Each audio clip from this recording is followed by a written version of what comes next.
Hello दोस्तों, good morning. मेरा नाम Khushraj Meena, faculty of maths. लगभग अपने 4-5 टॉपिक हो चुके हैं। अपना पे आज साधारण ब्याज पढ़ेंगे, है ना। ये तो मेरा नाम वगैरह है जो तो जानते हो तुम लोग, मैं आते ही बोल देता हूँ। इसका कोई मतलब नहीं रहता जब तक कि आपके समझ में नहीं आता। तो मेरा काम है आपको समझाने का। तो देखो, सिंपल इंटरेस्ट, साधारण ब्याज।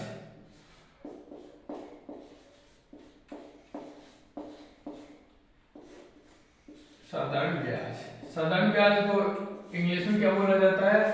Simple interest.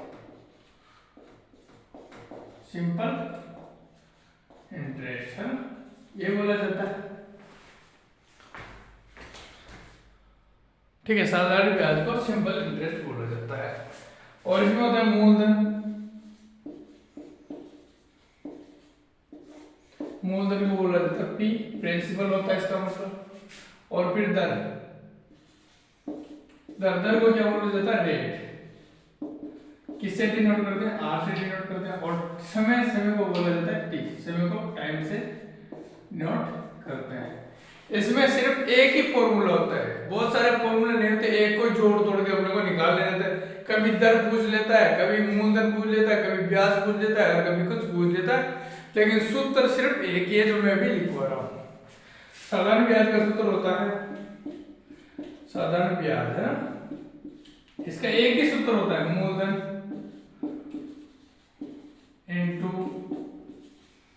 दर इनटू समय। तो इसका दुनिया में कहीं पे भी चल जाओ रे, सूत्र ये होता है एक ही, 100% है ना। सूत्र ये होता है, इसमें घुमा फिरा के पूछा जाता है। पार्ट ए है ना, पार्ट ए वाला। कहीं पे भी चल जाओ, घुमा फिरा के सूत्र ये एक ही होता है। इससे जोड़ तोड़ के कभी साधारण ब्याज पूछ लेता है, कभी मूलधन पूछ लेता है, कभी दर पूछ लेता है, कभी समय पूछ लेता है। तो कोई सी भी 3 चीजें देके वो चौथी पूछ लेता है। ठीक है, ये सूत्र होता है। देखो, साधारण ब्याज को क्या बोला जाता है? सिंपल इंटरेस्ट बोला जाता है। और मूलधन पी क्या होती है? दर। पी को मूलधन, पी को प्रिंसिपल बोला जाता है, इसीलिए इसे पी से डिनोट किया जाता है। और दर आर रेट होती है, और इसको समय को टी। तो इसको मैं शॉर्ट बोलूं, इसको साधारण ब्याज। ऐसा ही बराबर पी हो गया मूलधन इनटू दर होगी आर, रेट होती है, और समय हो गया टी, और बटा 100। अब मैं इसको ऐसे यूज करूंगा, बार बार इतना बड़ा नहीं लिखूंगा, ठीक है ना। तो मैं अब इससे ऐसे यूज करूंगा। तो करते हैं क्वेश्चन शुरू, करते हैं श्री गणेश जी। सबसे पहले तो मेरे इष्ट देव श्री महादेव जी को प्रणाम करता हूं मैं। और अभी सुबह के 5 बजे हुए हैं। तो सबसे पहले मेरे इष्ट देव महादेव जी को प्रणाम, और आगे अपन शुरू करते हैं। देखो, मूलधन दे रखा है, क्वेश्चन लिखो। मूलधन दे रखा है 8000 मूलधन, और दर दे रखी है 10%, और समय दे रखा है 2 वर्ष। अब निकालो से, ब्याज निकालना, ब्याज निकालना है ना, ब्याज निकालना है। ब्याज निकालो, सूत्र ये हो गया। सूत्र क्या हो जाएगा? सिंपल इंटरेस्ट बराबर P into R into T बटा 100। यह होता है पी कितना देर का है? 8000 प्रिंसिपल, इंटू आर कितना रेट 10%, और 2, ये क्या हो गया 2, इसका क्या हो गया? समय 2 वर्ष हो गया, बटा 100। निकालो ना ब्याज कितना है? 1 0 से 1 0 1 0, 800 दूनी 1600। तो 8000 का 2 वर्ष का साधारण ब्याज कितना है? 1600। लेकिन दिक्कत तो यह है, ऐसे क्वेश्चन आते ही नहीं है एग्जाम में। ये तो सिर्फ सिखाने के लिए है, ऐसे क्वेश्चन आते नहीं है। तो ऐसे क्वेश्चन आते नहीं है तो पढ़ने का क्या फायदा? लेकिन तुम्हें सीखना तो जरूरी है ना, इसीलिए सिखाया जाता है। ऐसे क्वेश्चन नहीं आएंगे परीक्षा में, अगर गलती से आ भी जाए तो आ भी जाए। लेकिन मैं तो मानता हूँ 95% तो ऐसे क्वेश्चन परीक्षा में नहीं आएंगे, क्योंकि मेरी मजबूरी है, मुझे पढ़ाना पड़ता है। चलो इसी तरीके का एक और क्वेश्चन करते हैं।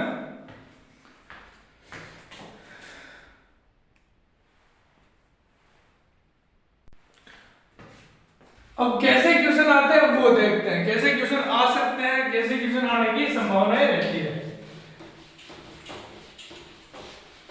इस बार चेंज करता हूं, दर क्या थी इस बार? 12 से 1/2। ऐसे क्वेश्चन आते हैं, दर पूरी नहीं आती, दर कभी आधी आती है, कभी आधी आती है, वर्ष को 2 ही रहने देते हैं। तो ऐसे क्वेश्चन थोड़े आप बिगड़ने के चांस फिर भी पूरा नहीं कहता, 50% चांस है कि आ सकते हैं, आ सकते हैं, कोई फिक्स नहीं है, ऐसे भी है। तो उधर निकालो P into R into T बटा 100, इसके बराबर ऐसा है, ऐसा हो जाएगा। मूलधन कितना है 8 था, और R कितना रेट 12 से, इसको बदल लो, 12 दूनी 24, 25/2 हो जाएगा, 25/2, और समय 2 वर्ष इंटू 100, काट लो 1 2 1 2, 2 से काट लो, 2 से 2 कट गया, 25 से गुणा कर लो, 25 कितना होता है 25 अट्ठे,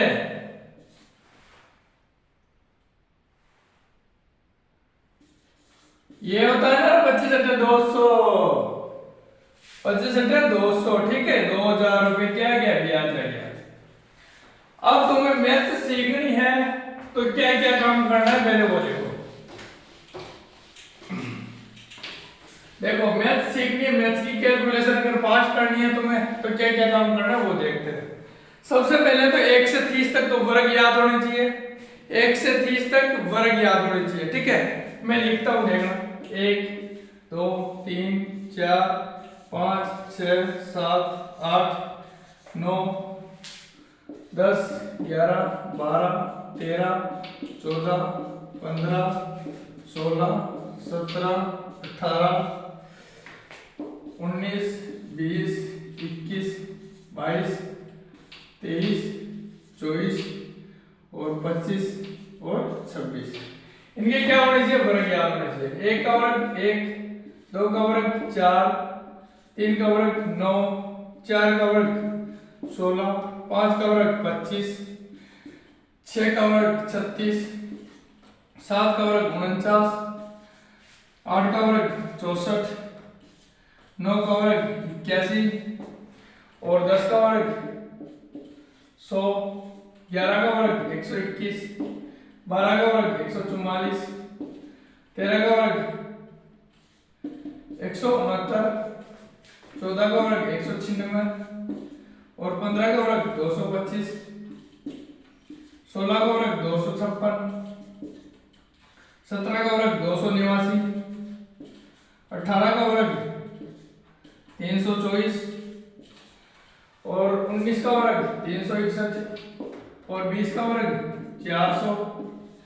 ये याद होनी चाहिए तुम्हें, जैसे मैंने याद करके वैसे याद होनी चाहिए, क्योंकि मैथ्स आसान हो जाती है, कैलकुलेशन करना आसान रहता है इससे। और 21 का वर्ग 441, 22 का वर्ग 484, 23 का वर्ग 529 और 24 का वर्ग 576, 25 का वर्ग 625 और 26 का वर्ग 676। अब 27 28 29 का यहाँ बचा नहीं, तो 27 का इधर रखते हैं। चलो 27 का, चलो जगह नहीं है, अभी इसको वीडियो को पॉज करके लिख लो, ये वर्ग याद होने चाहिए कंपलसरी, जैसे मुझे याद है, नहीं तो मैथ तुम्हारे लिए बहुत मुश्किल होने वाली है। ठीक है, वीडियो को पॉज करके लिख लेना अभी 26 से, ठीक है। इसका थोड़ा मैं इधर लिख लेता हूं,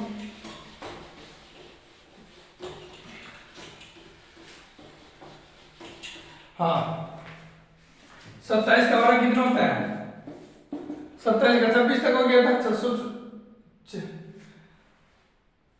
729, 28 का कितना हो गया, 28 का 824 और 29 का कितना हो गया 861 और 30 का हो जाएगा 900। यहां तक किसी को कोई दिक्कत? अरे कोई दिक्कत है क्या? नहीं है ना किसी को कोई दिक्कत?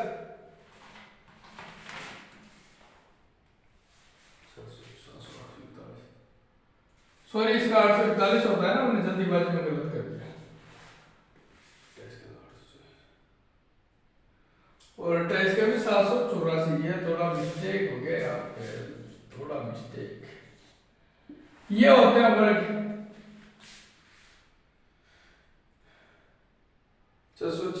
625 576। देखो ये थोड़ा जल्दीबाजी में हो गया, ठीक। तो ये इसके वर्ग होते हैं ना, तो ये तुम्हें कंपल्सरी याद होना चाहिए, जैसे मुझे याद है ना वैसे कंपल्सरी याद होना चाहिए 30 तक का वर्ग।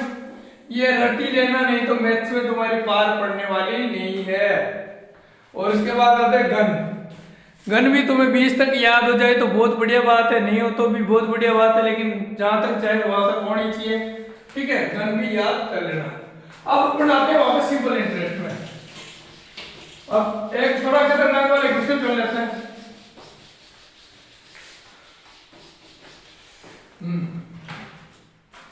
मूलधन दे रखा है मेरा p बराबर 12,000, समय बराबर 1.5 साल और दर दे रखी है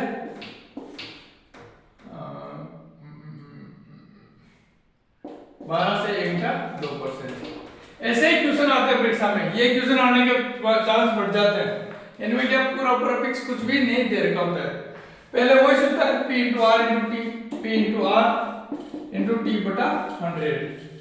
p कितना है? p कितना है? 12,000। और इसको समय को बदलेंगे 2 और 1 3 3 बटा 2 हो जाएगा, इंटू इसको बदलेंगे बाद में 24 से 25 बटा 2 और ये बटा 100। 1 2 0 से 2 0, 2 से काट लो, 2 की 12 60 बच गया। और फिर 2 से काट लो 30 30 या 90 90 इंटू 25 25 को 9 से गुणा किया कितना आ जाएगा? कितना आ जाएगा? 225 2 2 5 2 2 5 और 1 0। तो ब्याज कितना हो जाएगा? 2250 रुपए मेरा ब्याज हो जाएगा। ऐसे क्वेश्चन आने के चांस रहते हैं। एक क्वेश्चन और करेंगे, ठीक है बच्चों। ये क्वेश्चन है 10% वार्षिक साधारण ब्याज की दर से कोई धन कितने समय में दुगना हो जाएगा। ऐसे क्वेश्चन आने लग गया आजकल। 99% केस में ऐसे क्वेश्चन आते हैं जिसमें ना तो मूलधन दिया रहता है ना समय दिया रहता है, ठीक है। देखो मूलधन क्या है? मूलधन नहीं है कुछ भी, तो p को मान लो x मान लो। और साधारण ब्याज दर कितनी दे रखी है? दर कितनी है? 10%। दर 10% दे रखी है। 10% वार्षिक साधारण ब्याज की दर से कोई धन कितने समय में दुगना हो जाएगा। तो समय दुगना माना कि मैंने मूलधन कितना मान लिया? 1 दिन मान लिया और 1 का कितना होगा? दुगना। तो ब्याज भी कितना हो जाएगा? ब्याज भी 1 हो जाएगा, क्योंकि मैं जब इसे मूलधन को दुगना कर रहा हूं। 10% साधारण वार्षिक ब्याज की दर से कोई धन कितने समय में दुगना हो जाएगा। दुगना का मतलब जितना पैसा उतना ब्याज। अगर मैं ब्याज मूलधन 1 मानता हूं तो ब्याज भी कितना हो जाएगा? 1। अब निकाल दे इसका समय। मूलधन कितना आ गया? p into r into t बटा 100। तो p कितना है? ब्याज। ऐसा है ना? अरे ब्याज कितना हुआ? 1। मूलधन 1 इंटू दर 10 इंटू समय निकालना। समय को मैं t मान लेता हूं बटा 100। 1 0 से 1 0 बराबर t बराबर 10 वर्ष में कितना हो जाएगा? मूलधन का दुगना हो जाएगा। चलो थैंक्स गाइस, आज की क्लास का यही ओवर करते हैं और इसका बी पार्ट भी बहुत जल्दी रिलीज कर दूंगा। थैंक यू गाइस, ऐसे सपोर्ट और प्यार बनाते रहे। अच्छा लगे तो लाइक, नहीं लगे तो डिसलाइक जरूर कर दो, क्योंकि उससे मुझे मोटिवेशन मिलता है और सुधार करने की जरूरत है। थैंक्स गाइस, सभी को प्रणाम।